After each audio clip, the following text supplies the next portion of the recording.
Bueno, como te adelantábamos, con nuestro querido compañero Noel Zapater vamos a hacer la columna de filosofía de todos los miércoles para charlar de las anécdotas de nuestros filósofos. Exactamente, porque la filosofía, mucho más allá de la teoría, el imaginario común de toda la humanidad es que los filósofos son o eran personas meditabundas, reflexivas, que caminan en su mundo paralelo, reflexionando a viva voz. Y sí, es cierto, pero pasamos por alto que también son personas, que también son seres humanos, que tienen sus vidas, sus esposas, sus hijos, y que hacen vida normal, porque comen, viven, se alimentan, hacen de todo, y también, por supuesto, les pasan cosas, anécdotas, que algunas incluso son comprobadas por la historia, y otras son leyendas que han ido trascendiendo durante las diferentes épocas de Pasan de generación en generación. de la civilización. Y no sabemos qué es verdad y qué quedó en leyenda.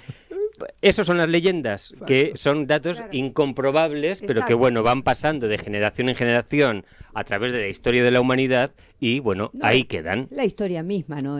Y bueno, también es verdad, ¿no? La propia historia hay que ver quién la historia. contó. Exactamente, y de qué lado la lees, ¿no? Exactamente, exactamente. Pues bien, como decía, los filósofos, más allá de ser personas con un carácter reflexivo, que están todo el día ahí pensando, algunos son muy austeros, otros han sido súper hedonistas y placer al físico y todo lo que tenga que ver con el placer y lo que otorga felicidad al físico, bien.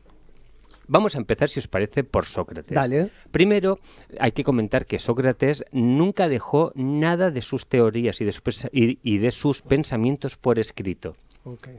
Y diréis, ¿vale? ¿Y cómo es que ha trascendido? A través de los apuntes que tomaban sus alumnos. Uh-huh. Es decir, que tenemos todo lo que hoy se sabe del pensamiento de Sócrates es a través de una reconstrucción que se ha hecho de los apuntes de los diferentes discípulos o alumnos que tuvo en su escuela. Okay. También Sócrates es muy famoso, muy reconocido en el mundo de la filosofía porque él defendía que la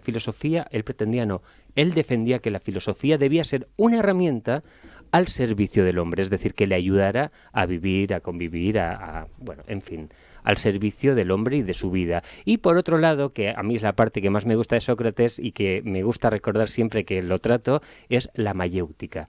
Y la mayéutica está vinculado a dar a luz a la matrona, obstetricia se dice aquí, Sí, obstetra. obstetra. Obstetricia es la especialidad, ¿no? Exacto, es la especialidad, sí. Bueno, la matrona, él lo que hacía, la matrona da a luz, ¿no? Ayuda a dar luz a una nueva vida. Exacto. Bien, su madre, la madre de Sócrates, era matrona. Era obstetra, sí, y ayudaba a traer a la vida a los niños, ¿no? A los bebés. Bien, él tomó la profesión de su madre y le dio la denominó mayéutica, porque ante las preguntas de los discípulos o las gentes, porque él era una persona que le gustaba hablar y paseaba, y hacía una cosa que en España le achacamos a los gallegos, que es contestar una pregunta con otra pregunta. Si tú a un gallego le preguntas qué hora es y te dirá, ¿y para qué quieres saberlo? Con otro acento que no sé imitar muy bien, por eso no lo replico. Pero te sale bárbaro. Bien, él decía que él nunca respondía directamente. Él ayudaba a través de la mayéutica a sacar la verdad o la sabiduría que contenía el interlocutor. Uh-huh. Entonces tú me preguntas, Noel, ¿qué opinas de la teoría de Sócrates? Y no sé, depende de dónde pongas el foco. ¿A ti qué te parece? Y entonces a través de preguntas te va sacando o iba sacando la sabiduría que uno mismo contiene y que muchas veces no somos conscientes. Es verdad. Bueno, este es el Sócrates que ha trascendido, pero lo que muy poca gente sabe, a mí me sorprendió mucho cuando lo descubrí, es que incluso en esa época, dice la leyenda, ni los esclavos querían llevar el tipo de vida que llevaba Sócrates. ¿Por qué? Porque era un tipo muy austero, muy en su mundo, muy disciplinado, bueno, en fin, una vida muy recta, ¿sí? Y como decía, los esclavos no querían comprometerse con eso. Ni siquiera ellos querían tener ese tipo de vida, los esclavos. O sea, hablamos de la antigua Grecia, sí, por sí, supuesto, exacto. La esclavitud a tope. Hay que recordar que en la antigua Grecia, en Atenas, si no tenías X dinero, no eras un ciudadano. Tenías que tener cierto... estatus social con dinero. Claro, con dinero. Pero efectivo, Sí, o sea, con cash. dinerito, sí. Si no, no eras considerado ciudadano. En fin, todo esto para decir que esa rectitud era medio impuesta en su casa. No le surgía él solo, porque su esposa, Jantipa, que trascendió a la historia por ser muy recta, una señora con muy malas pulgas, se ve que el señor Sócrates un día se mandó alguna, dijo me voy a por tabaco y tardó 3 días, o alguna de este tipo, y la señora en un arranque de ira le tiró el orinal, Sí, ¿no? exacto, sí. Con todo La pelela. con todo su contenido La pelela. dentro, se lo tiró por la cabeza. Claro. No. Sí, así es. Entonces, el señor Sócrates, que era muy socarrón, ante esta situación, lo que se le ocurrió contestar fue a su mujer, después de que le cayera por encima todo, después del trueno viene la lluvia. Yo no sé cómo os deja esa respuesta, A mí temblando. pero es inquietante. Sí. No sé si temblando, pero es inquietante, Sí. porque ¿qué querría haber dicho? Porque esta gente no te dice nada por nada. Me imagino que Sócrates sabía lo que decía. Esta mujer pasó a la historia, la esposa, como he dicho el nombre, Jantipa, pasó a la historia por ser muy dura, pero nada que ver, porque en realidad fue una de las personas que más sufrió con la condena a muerte que sufrió Sócrates. que le dieron a Sócrates, ¿no? Claro. Fue una aguerrida esposa y es madre de los 3 hijos que tuvo con Sócrates, que eran, voy a leerlo porque esto es impronunciable, Lampocies, Sofronisco y Menexenmo. ¿Por qué Eran le los puso 3 esos hijos. nombres? Y bueno, son griegos, les Sí. gustan los nombres con 30 consonantes y una Tal vocal. cual, tal cual. No, son hermosos también. Luego pasamos de Sócrates, si os parece, a Diógenes y Aristipo, Ujú. que el libro que consulté decía tanto monta como... ¿Cómo era? Tanto monta tanto, en España se decía de los reyes católicos Isabel como un Fernando. Bien. Claro. En este caso, aquí pasa lo mismo, porque si bien, por ejemplo, Aristipo, que fue el fundador, o se lo conoce como fundador de la escuela cirenaica, que es era una férrea defensora del hedonismo, es decir, lo nombrábamos antes, ¿no? El placer físico, Ujú. he dicho físico, no solo carnal, físico, Físico. todo lo que otorga felicidad a través del físico, comer, beber, hacer el amor, todo lo que tenga que ver con el físico, bien. Este señor era muy conocido por visitar muy frecuentemente los prostíbulos. Era un señor que, bueno, le gustaba, tenía esta afición, en concreto la de una etarias. Se las conocía en la época.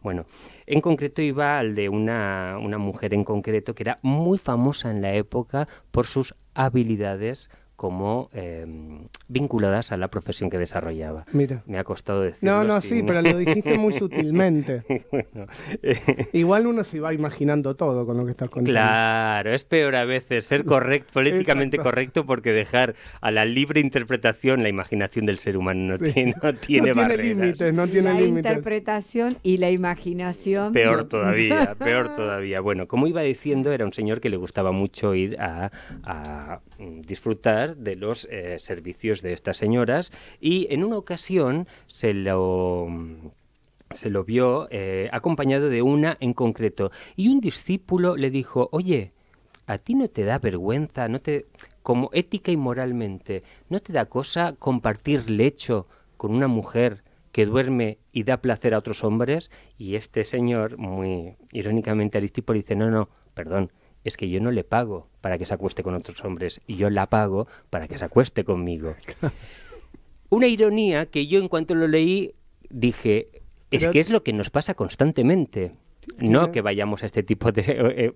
No, pero... la metáfora, ¿no? Lo que uno ve medio lleno, otro lo ve medio vacío. Exacto. Claro. Y cuando hacemos algo con una intención, el único que puede entender, si estamos en nuestros cabales, por qué hacemos las cosas, somos nosotros mismos. Entonces podemos debatir o discutir a alguien que nos dice: oye, Exacto. ¿no? Bueno, Exacto. este señor hizo esto mismo con esta contestación. Otra vez, porque como he dicho, este señor iba muy frecuentemente a este tipo de lugares, fue con un joven que lo acompañaba, digamos, un discípulo. Y entonces el muchacho estaba muy nervioso porque posiblemente era la primera vez que iba entraba a a este compartir tipo de lecho, lugares. exactamente, a compartir lecho con una señora. Entonces iba a debutar. Estaba tan nervioso que le palo. costaba como pasar por la puerta. Y entonces le dice, ¿qué te pasa? Y dice, es que me da mucho apuro, me estoy nervioso, no sé. Dice, lo importante, le contesta Aristipo, lo importante no es entrar, sino salir de este tipo de lugares. Y si uno se pone a reflexionar, es verdad, hay que perder la vergüenza, hay que perder, esta es mi interpretación personal, cada uno que haga la que quiera, hay que perder la vergüenza a probar a hacer cosas nuevas, porque lo importante no es hacerlas, sino atreverse a hacerlas. ¿Sí? Sí, no solo la vergüenza, Noel, sino también el temor, el prejuicio, porque a El veces prejuicio. a veces es vergüenza, pero a veces no es vergüenza. Es Lo que prejuicio. aquello que te impida impide realizar, avanzar. realizar algo. Sí, a veces uno dice, ay, no estoy preparado, Ay, no, sí, uy, es quizás cierto, es No, cierto. con educación y respeto uno puede probar y puede inmiscuirse en lo que quiera. Es así. Lo importante es cómo uno sale de ahí. Es así. El otro día en una discusión estábamos hablando, bueno, no voy a decir en qué situación, no tiene importancia, yo defendía que todos despertamos el interés de alguien. Siempre hay alguien que se fija en uno, consciente o inconscientemente por uno. Lo que falla en esta historia, que es lo que yo decía, es que a nosotros nos guste. Que se fijen, o que esa persona Que se esa fije. persona se fije. Pero siempre hay alguien que siempre despertamos el interés sobre alguien. Uno no pasa desapercibido. Por más que uno crea que pasamos desapercibidos, bueno, esto es lo mismo, ¿no? Lo importante no es entrar, sino cómo salir. Ujú. Y por eso, bueno, hay que perder el miedo a este tipo de situaciones. Aristipo, ¿Cómo vamos de estamos tiempo? bien. ¿Vamos Estamos bien, bien? estamos ¿Sí? bien, estamos bien. Bueno, entonces os contaré una del amigo Diógenes, que, como sabéis, era muy conocido por su austeridad. Él renunciaba y postulaba llevar una vida lo más alejada posible a lo que tuviera que ver con el ser humano y sus costumbres. Bien. Él apostaba por llevar una vida bien arraigada al instinto animal, aquello que tenemos todavía que nos quedó ahí en A algún lo lugar, básico, a lo instintivo. a lo instintivo. ¿Sí? Bien, este hombre, como digo, ha trascendido por vivir dentro de una tinaja, ha hecho cosas muy raras muchísimas veces. Me perdí. Estamos hablando de Diógenes. Diógenes. donde- Sí, vinculado a Aristipo. Se entusiasma que demasiado. Sí, y pierdo el hilo. Vinculado a Aristipo, que decíamos tanto monta como monta tanto, porque los dos tenían su mambo. Y en esta ocasión elegí una anécdota de Diógenes que justamente le sucedió junto a Aristipo, del que acabamos de hablar. En una ocasión, Diógenes estaba comiendo unas gachas. Las gachas creo que son, ¿Qué son? copos de avena. Ah, ok. Copos de avena. Avena. Creo que en Sí, lugares de sí. Latinoamérica... Sí, se copos lo- de avena.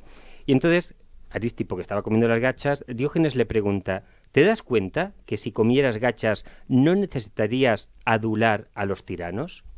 Y entonces Aristipo se lo quedó mirando, que este sí era bastante adulador, y le contestó, ¿te das cuenta tú, Diógenes, que si supieras tratar con la gente no tendrías que estar comiendo gachas? Sí, claro. Es que es alucinante, porque hasta en este tipo de anécdotas así un poco irónicas y tal, yo encuentro una enseñanza. Y es verdad, tú puedes tener la ideología que quieras, pero hay que respetar al que piensa Distinto, diferente a ti. distinto. Porque posiblemente aceptando la diferencia, tú, que es algo que hemos hablado muchas veces, porque reafirmes tus pensamientos o quizá te des cuenta de que estás cerrado en algo y puedes aprender. Y mira con qué contestación más sabia le dice... Bueno, por eso son los filósofos históricos, ¿no? Sí, Que sí, siempre sí, estudiamos. claro que sí, pero a mí me hace gracia descubrir hasta en anécdotas totalmente, ya digo, irónicas o Sí, de la sobre vida estos personajes, cotidiana. De la vida cotidiana. hasta en eso eran como muy audaces, ¿no? De poder darte algún tipo de salida. enseñanza. Quizás esto también, como hacemos todos, es libre interpretación. Sí, Yo veo sí. esto y alguna persona de las que nos está escuchando dice, pobrecico, realmente está trastornado, no como el tiempo, sino trastornado, perdido. Bien, y para terminar me gustaría hablar de Heráclito o la misantropía. Recordemos que Heráclito es el que promulgaba que el mundo forma una unidad por sí misma, independientemente de toda teoría creacionista o divina. No, el mundo es uno. Para él el elemento que representaba el mundo era el fuego, y este mundo, como él lo concebía, se rige por sus propias leyes. No hay un Dios, no hay una corte de vírgenes y santos. No, eso no existe. El mundo es el mundo, se creó a sí mismo y está regido por sus propias leyes. Él era un gran misántropo. Recordemos que los misántropos son todos aquellos que huyen del trato con personas y sienten una gran aversión hacia ellas. Bien, era, como decía Heráclito de Éfeso, un gran misántropo y subsistía a base de comer frutas y hierbas. Él sufría una enfermedad denominada hidropesia, que no era otra cosa que la acumulación de líquidos en su organismo. No sabía, mira, de eso. Sí. Hidropesia. Hidropesia, exactamente. Y en lugar de buscar remedios o acudir a un buen médico que le diera algún brebaje para poder controlar esa enfermedad, él dijo que no. Él dijo que si la tierra le había dado eso, la tierra se lo curaría. ¿Qué hizo? Se retiró, se hizo enterrar en estiércol, pensando que el estiércol le iba a aportar algún tipo de, deshidratación, algún tipo de... Y efectivamente no solo murió por la enfermedad, sino por todos los gases que inhaló el hombre, imaginaros. Así que bueno, con este señor, con Heráclito, de este no se me ocurre ninguna enseñanza, porque bien, la verdad es que... No se entierren en Boston. No, exactamente. Ya hay otros que lo hacen por uno mismo, que le tiran todo encima. En definitiva, la filosofía no solo habla de... o nos pone palabras a nuestros pensamientos, sino que también contiene pequeñas anécdotas, curiosas al menos, y que no están más allá de tener una enseñanza. Tengamos en cuenta que son seres humanos. Totalmente. Más allá de cómo los vemos nosotros y de lo que proyectamos en ellos, ¿no es cierto? Pero me parece que está buenísimo, y la verdad que me encanta que hayas traído esto, Noel, porque bueno, es algo gracias. que yo no conocía. Ya Muchas saben gracias. que en las cuentas de Twitter de Noel pueden sugerir algún tipo de temática, @Noel Zapater en Twitter, lo pueden buscar también en Instagram y en las diferentes redes. No sé si seguís usando Facebook, ¿sí? Con algún familiar, normalmente de avanzada edad, o Sí, alguna ahí amistad usa de avanzada Facebook. edad que se resisten. A mí me está costando mucho abrir el Facebook, ¿eh? O sea, no lo abro Yo creo tanto. que nos está costando a todos. Sí, sí, Yo como Yo uso que lo mucho tengo ahí. Instagram. Me Sí, gusta yo- mucho Sí, hablar con imágenes. Yo me olvido mucho Del Facebook. claro, viste, o sea, por ahí me acuerdo 3 o 4 días después que no subí algo que había subido al Sí. Instagram. Sí, ¿viste? sí, a mí me cuesta, la verdad que como lo tengo asociado, todo lo que subís al Instagram. Me cuesta mucho más el pajarraco de Twitter. Ah, Twitter. Porque a mí que me den no sé cuántos caracteres son para decir algo, no. No, Por a mí algo no. te gusta la A mí- filosofía, ¿no? Y soy locutor y estudié en ISER. No. A mí ponme un micrófono y dame 10, 15, si son 20 minutos mejor, que te hablo de lo que quieras. Muchas gracias, Noel. Gracias, Noel. Te quedas igual, como Sí. siempre, con nosotros. el Pero resto por del supuesto, es el programa. favorito. De los Vamos. miércoles. Vamos a la tanda, ya volvemos. Desde Buenos Aires, Argentina y para todo el mundo, transmite Radio Sónica.